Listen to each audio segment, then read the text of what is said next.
नमस्कार, आज म यो सिरेना मौरीको आधार चाकका फिड गर्दैछु। तपाईहरु पनि हेर्दिनु अनि तपाईहरु पनि यसै गरी गर्नु है त।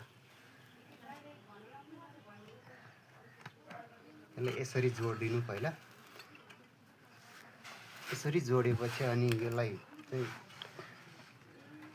यो पगालेको यो आधार चाका छ।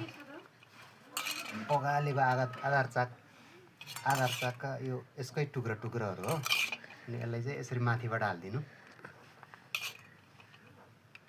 यसरी माथिबाट चुइदिएपछि यो तलसम्मै यो टाँसिन्छ।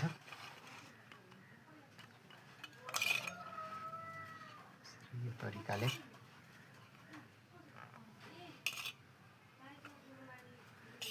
ल हेर्नु यहाँ सबै यहाँ राम्रोसँग यहाँ टाँसिसकेको छ। ल हेर्नु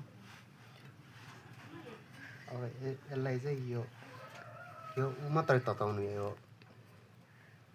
फलामको भाग मात्रै तताएर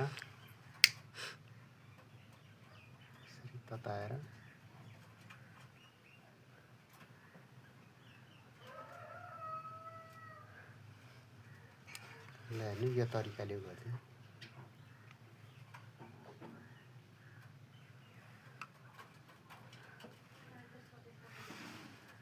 ल हेर्नु यो तरिकाले टाँसिदिनु।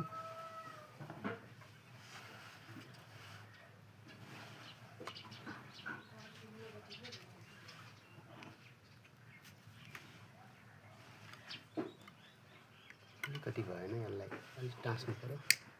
तातेन रहेछ यो।